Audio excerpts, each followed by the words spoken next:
फिर एक बार पनवेल स्थित अम्बेडकर भवन से सटे लक्ष्मी वसाहत का मुद्दा चर्चा में आया है।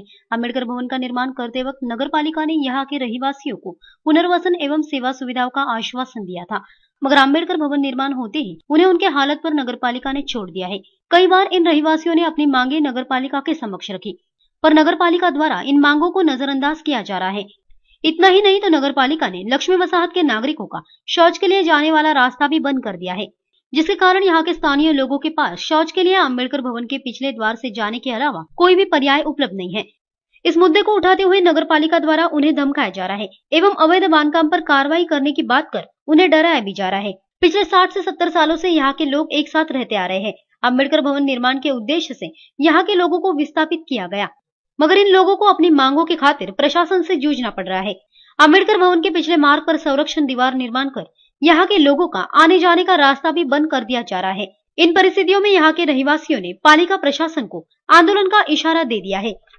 भवनाची भिंत आणि ह्यांची भिंत यांच्या भिंतीला भवनाची भिंत चिटकून गेलेली आहे। तत्कालीन म्हणजे त्यावेळेस जे ठेकेदार आहेत ना त्यांना या ठिकाणी बोलून विचारू शकता तुम्ही भिंत कुठं आणि कुठली होती। तुमच्याकडे नकाशा असेल, नगरपालिकेकडे नकाशा असेल, नकाशात तुम्ही बघू शकता आणि नकाशामध्ये सर्व स्पष्ट दिसेल का त्या ठिकाणी त्यांची भिंत होती आणि कोणत्याही प्रकारचं अनधिकृत बांधकाम त्या ठिकाणी झालं नाही। त्या ठिकाणी अधिकृतच आहे आणि फक्त जी भिंत यांच्या भिंतीमुळे त्यांच्या भिंतीला त्रास झाली, ती भिंत पडली, ती भिंत उभी केलेली आहे, त्या भिंतीला प्लास्टर झालेला आहे। उद्या जर ती भिंत नसती बांधली तर ह्यांच्या घरात जीवितहानी झाली असती, त्याची हमी कोण घेतो हे आम्हाला सांगा। की आज जर गेट बांधला तर आमची अडवणूक होणार आहे सगळ्या गोष्टींमध्ये, त्याच्यामुळे आम्ही कुठलंही बांधकाम होऊन देणार नाही। नाही तर आत्मदहन करू आम्ही सरळ, नाही तर उपोषणाला बसू, काही झालं तरी चालेल। आंबेडकर बाबा आमचे सुद्धा आहेत, आम्ही पण आंबेडकर बाबांचे आहोत, पण आमच्यावरती अन्याय तर नका करू। सगळ्यांनी अन्याय नाही पाहिजे आणि आम्ही होऊन देणार नाही अन्याय। आम्हाला सगळा भाग मोकळा पाहिजे, काही नाही। आम्हाला आमची विनंती आत्ता हात जोडून विनंती आहे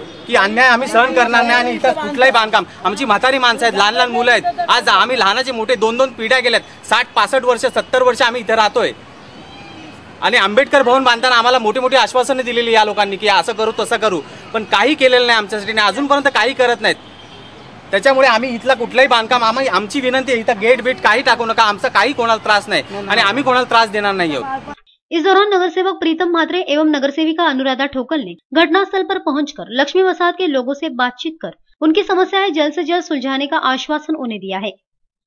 मी सर्वप्रथम एकच सांगेन की आंबेडकर भवन होण्याच्या आधी इथे एक शौचालय होतं माझ्या माहितीप्रमाणे, आणि त्या शौचालयाला कोणी विरोध, इथे भरपूर जणांचा विरोध होता, पण शेतकरी कामगार पक्षाचे माननीय आमदार विवेक पाटील साहेब, जयम म्हात्रे साहेब, बाळाराम पाटील साहेब यांनी सगळ्यांची सहानुमते तो शौचालय तोडून देऊन इथे आंबेडकर भवनाची आज मोठी इमारत जी दिसत आहे ती त्यामुळे दिसत आहे असं हे मला स्पष्ट सांगायचं आहे। आणि त्यांना शौचालयाच्या बदल्यामध्ये तिथे 24 तास पाणी मिळेल, लाईट मिळेल, दुसरीकडे बांधून मिळेल, हे सुद्धा वचन त्यावेळी नगरपालिकेकडून देण्यात आलं होतं, पण हे काही सत्ताधाऱ्यांनी पूर्ण मला वाटत नाही की आजपर्यंत इथे दिसत आहे, कारण त्या बॉडीमध्ये मी सुद्धा आहे। आणि आत्ता ते कहरच करायला पाहतात की इथे पूर्ण कंपाऊंड पॅक करतायत, त्यांना रस्ता देत नाही आहेत, पलीकडे त्यांचं शौचालय आता पलीकडे आहे, पूर्वी जे इथे होते ते आता पलीकडे आहे, तर त्या शौचालयामध्ये पाण्याची सुद्धा व्यवस्था नाही आहे आणि त्यांना आता पूर्ण कंपाऊंड करून म्हणजे त्यांना एकंदरीत इथून जसं काय हाकलायचं आहे तशा पद्धतीने त्यांची वागणूक चालू आहे। तर हे मला, माझ्या पक्षाला आणि आमच्या नगरपालिकेतील जेवढे सदस्य आहेत यांना बिलकुल मान्य नाही आहे आणि हे जोपर्यंत त्यांना रस्ता देत नाहीत, तिथे पाण्याची शौचालयामध्ये सोय करत नाहीत, तोपर्यंत हे आम्ही काम होऊ देणार नाही।